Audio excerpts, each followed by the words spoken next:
So hello, good day. I'm Hazel Escosar and this is my presentations. It's all about sexual behavior. So what is sexual behavior? Bago ta magkuan og what is sexual behavior, so here are definitions of terms. A sexual behavior is an action with sexual intentions and context. Erotic is related that sexual stimulation has something to do with the erogenous zone, and sexual response cycle is sequence of events from arousal to orgasms to resolutions of sexual tension. And sexual dysfunction is a concern of problem in any of the phases of the sexual response cycle. Inability to have an erections or orgasms and painful intercourse. Copulatory behavior is related to the insertions of the penis to the vagina. Paraphilia is arousal from non-living objects or non-consenting persons. So sexual. Sexual can be defined as quality or state being sexual. So kaning sexual is kana namag na pa siya sa as feelings, thoughts pa lang na siya, balimog na huna-huna pa lang na siya. And then here the behavior. In simple terms, it refers to actions. There are things that we can do both overt or observable and covert or not readily observable by the naked eye. On a daily basis, we act because of motivation, something that drive us to do something. So, kani si behavior is kaning nag-act na siya, within action na siya. Within actions na siya. Okay, so, sorry. So, it give us some motivation to do something. So, kibali, ito nang sago na nato sa sexual behavior. More, sexual behavior are that individuals agree to perceive as a representations of their sexual motivations or intents. Is a process by which humans and other animals demonstrate or express sexuality and generally an erotic behavior. So kabali nagsagot siya, unahon-ahon pa lang ni usag na pa sa una nimo ginabuhat na nasa una nimo ginabuhat na nimo. Gisabayan si mohang buhat. That's it. Erotic motivations can also be directed to the other people, which is it is a homoerotic and heteroerotic. So, unsay homoerotic? Homoerotic are sexual behaviors oriented to the same sex. Mo ni siya ang male to male or female to female. Diri sa heteroerotic, it's used to refer to sexual behaviors oriented to the other sex. Mo na siya mag-opposite nga sex, which is a female or female. Next, sexual intercourse is sexual activity typically involving the insertion and thrusting the penis into the vagina for sexual pleasure, or reproductive, or both. Para sa generation karon, kasagaran sa mga teenager karon guys, kanang naka experience sila nga with more on sexual pleasure. Yes. Pero gusto lang pud reproductive, pero kung sino po mga bata pa mga daghan gid pud karon nga burusan na ingani daghan mga anak simula ang mga kabatch-batch na ako sa una nanay mga anak ko nabiyaan na tas panuan bitaw. Pero kung gusto lang ipag sexual pleasure, why not ka na mag-buy lang gid sa o kaning tawag na kining protection. Barato ra man siguro na, di ba? Sa mga stores na amagid na, so mapalit na lang kang protection kung dili pa gid ka ready reproductive na reproductive, di ba? Barato ra gid kayo siguro na siya kung magpalit ka. Kaysa naman sa mopalit ka og kanang taglibo nga gatas nya wala ka kabalo og kapila ka makapalit anang taglibo nga gatas sa isa ka bulan. 'Di ba? So next, copulation. The insertions of the penis to the vagina. So the two ways process to do copulation is ventral positions and ventral dorsal position. So what is ventral position? Ang ventral position, it is kanang nag face to face mong duha. It's either nakahigda man mo or nakatindog. Basta naka face to face silang duha. nagatubangay sila. And then ang ventral dorsal position ay kani siya is ginamit mapud ni kasali na siya sa homosexual, sa mga same sex, sa male to male, di ba? Or depende. So mo ni siya kabali si female is nagtalikod, and then si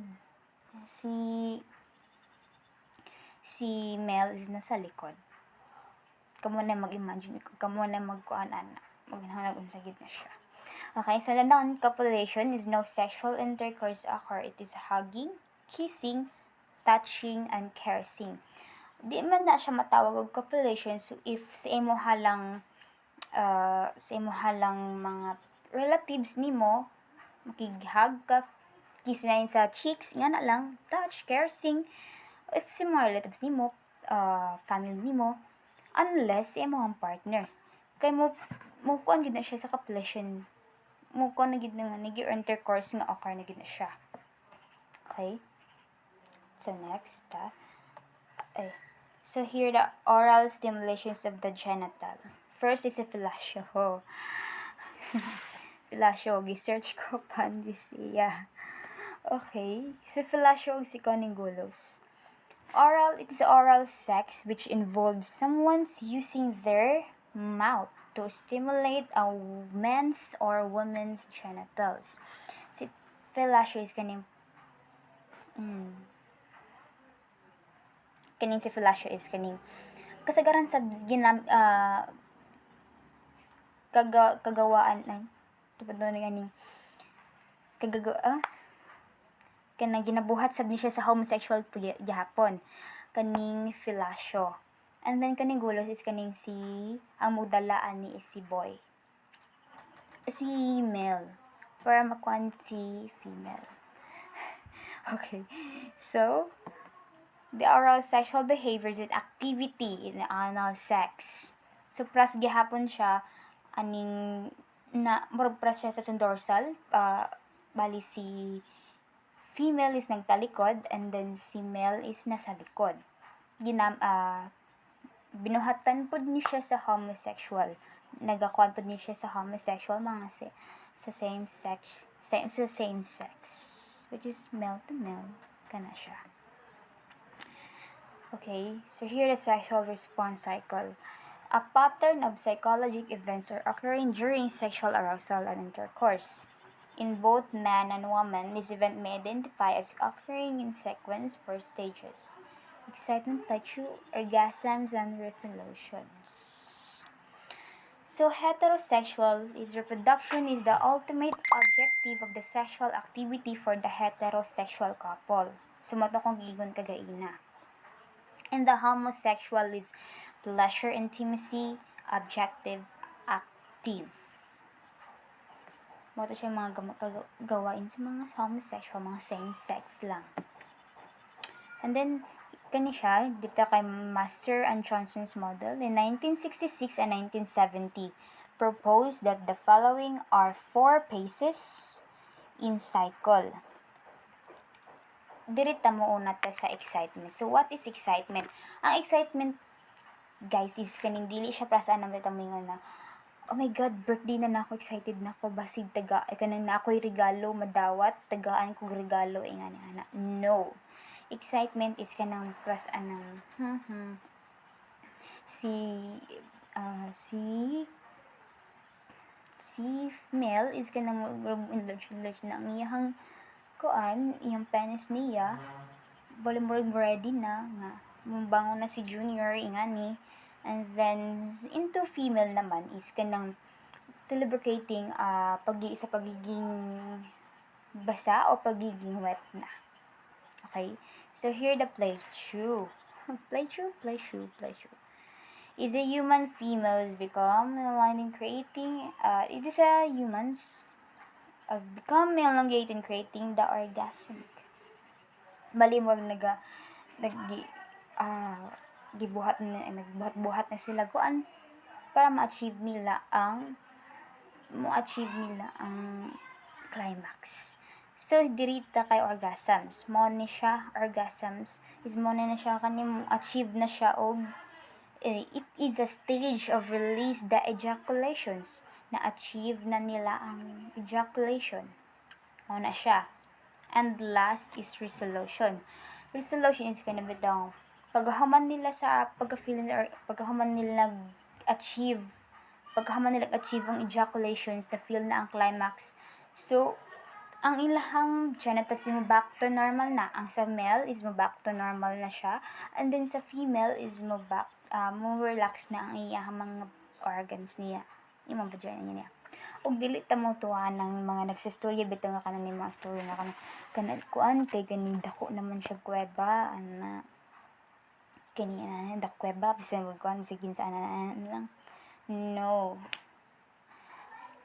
Tumutuan na kay bisan pag nakipag kuan ka nakipag sex ka sa ang vagina is kanang mo bisan pag unsaon niya pag tawagan ni nakipag sex pa something like that ma-feel na lang climax, makuha na lang orgasms, makuha na lang orgasm, achieve nila ang ejaculations. So, prasa ni sa resolution, mauna siya nga mo back to normal na ang organ sa balik siya kuan enlarge mo gina sila, expand mo gina sila. So, mo back to normal na sab na ang ilahang kuan pag mahuman na o ma-feel na nilang resolution. Mahuman sila og orgasms. Kuha ba ninyo? Okay. And so, dirita kay Kaplan's model in 1979. Sexual response cycle is having relatively independent stages that the phases includes desire, arousal, and orgasms. Yung desire is kanimbali mo nasa huna-huna pa lang ni mo siya, di ba? Mo nga, dagan-dagan na huna, imagine mo nga ni then sa arousal is kanimbali wag na napili siya sa buhat na. And sa orgasms ang orgasms is appeal na ni siya diri ang resolutions. Plus ato kang Johnson's model. Naanay siya resolutions. Syempre naman, di ba? Nagi na siya resolutions. Pag human nilag ma-achieve nilang ejaculations, mo back to normal na dayan ang ilang mo back to normal ng mga genitals ni female o ni male. Okay. So here are sexual response dysfunctions is a problem that can happen during any phase of the sexual response cycle. It prevents you from experiencing satisfaction from sexual activity. And some people experience difficulty or problems in some sexual phases. Muna siya mga common sexual response dysfunctions. Here is a sexual desire disorder, sexual arousal disorder, an orgasmic disorder, and sakit na gito yung sorry. And sexual pain disorder. So, unsay sexual desire disorder? Kung kabalik ka na bitang kanang magkuan man mo pero kanang magkuan mo pero medyo low ang inyong desire both ninyo. Ni match bang ejaculations na bali. O ba? Okay. So, sexual arousal disorder is dili na ma-achieve ang copulation. Di nila ma-achieve ang copulations. Dili ma-insert ni male ang penis niya into vagina ni female.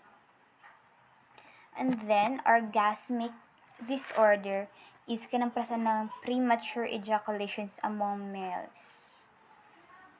Or among sa females. Kanang mga premature kanang medyo kuan sila bitaw dili kayo medyo may problema siguro sa kuan ingani mo medyo premature sila ejaculation sila ana sexual sige itong pusan jud sexual pain disorder is kanang bitong pag mo naisak mo bisan sa ninyo kuan sakit ang inyong mga genitals ninyo is kaning magpa-check up na na ninyo sa mga sakuan. Ug sakit man gid siya kaayo. Okay, next. So here, the paraphilia is any intense and persistent sexual interest other than sexual interest in genital stimulation or preparatory fondling with phenotypically normal, physically mature, consenting human partners. There are typically sexual behaviors among humans. There are also those behaviors that are relatively atypical. They are not prevalent, they are dangerous to self others, bizarre and socially acceptable, or distressing either to the door or to the other people involved in the act. So, mo na siyang paraphilic disorder. It causes distressing or cause problem functioning in the person with a paraphilia or that harm or may harm another person. So, parang mo na siya ang kaning mamangharas bit ka ng mangharas bitaw ka para lang ma-feel nimo ang mangharas ka para ma-feel nimo ang mangharas ka sa tao, manakit ka para lang maka-feel ka og ingani ana-ana. So, mo ni mga common paraphilic disorder. First is exhibition. Mga exhibition is kanang parang sa mga nasa public places yun na. Tapos mga mga bakat-bakat. Kita ninyo mga bakat-bakat. Oh my God, at ang mga mata din na mga body. Yan na, press niyo ha, diba? So, second is fetishism. It's arousal sa online, example sa online, nagabalik-balik yan, namorg-balik, example ninyo, mga gamit siguro nga na, or it's kuan po din siya sa body parts, bali murag kaning gusto ka nang sa mabali sa partner nimo, gusto ka mo amoy siyang gusto mo mamoy sa kilikili or any basta sa nga part gana. And then, ang fructurism is kanang ang kaning yung fructurism jud is kanang matang mga literal manghikap ngana, di ba? Manguot, manghikap ngana. So kana sila is kanang samot nagkanang dili gid punim kay or sa badin once ka gikutan ka or gihikapan ka, pwede na to na sila kasuhan. Pwede na makasuhan sila. Okay? So, direkta sa pedophilia. Pedophilia, kani prasa ng mga example niyo ng mga prasa ng Amerikano or syempre ang Amerikano, pamilya sa mga Pinay, syempre Pinay gagmay, mura na siyang cybercrime, di ba? Kasi gusto nila magsayaw, pikapon, ingani, ana-ana, musayaw-sayaw, hikap-pikapon, dito sila. Okay. And then sexual masochism or masochism. Pas ang kaning sexual masochism it is kanimitang pag mag-intercourse mo sila mitong murag imong hagito nimo ang partner nimo, like basta nito nimo magra-gara pag bitaw kanang kani ko kung person ng chupi daddy nga ana bitaw. Pero opakan mo ko para ganun, ganyan, o murag sugot sila nga masakitan sila para lang ma-achieve nila ang ilahang sexual nila. And then, sexual sadism is mo ni siya. Mo ni kani manakit kag laing tao para lang pud bali-baliktad ni siya. Sikon, ikaw manakit ka sa tao, magmumugos kasi sa katao para lang ma-achieve nimo, para ma-satisfied ka sa imuhang kauwag nimo ingana. And then transvestic fetishism is kamitang naiban mga candidates ang samisampan siya kaning ito ni mga pasan ng lalaki is kanang suoton himuon nila galo ang panty ni female tingnan na po so panty sa babae yan so mahilig manuot ang mga lain nang suoton nilang mga kuan sa female tingnan na. And last is voyeurism. Sa voyeurism mo ni siya ang kaninibit ng bitaw mamaklad ingana maklad is kuan. Kaya pag ni maligo, lali, grabe na yung samot ng mga laki. dili man siya tanan na. Pero kasagaran pud baya, napud baya gid. Napud kasagaran pud mga lalaki biya jud ang mukha niya. Hala nang dili si kuan na ka syempre ang mata sa target, grabe gid yung maka-target ang mga mata nila, grabe ka pa nilang mga mata nila. Samot na og makakita og cheeks. Kani ka cheeks ina ako ni ko anon. Lilian ta niya na.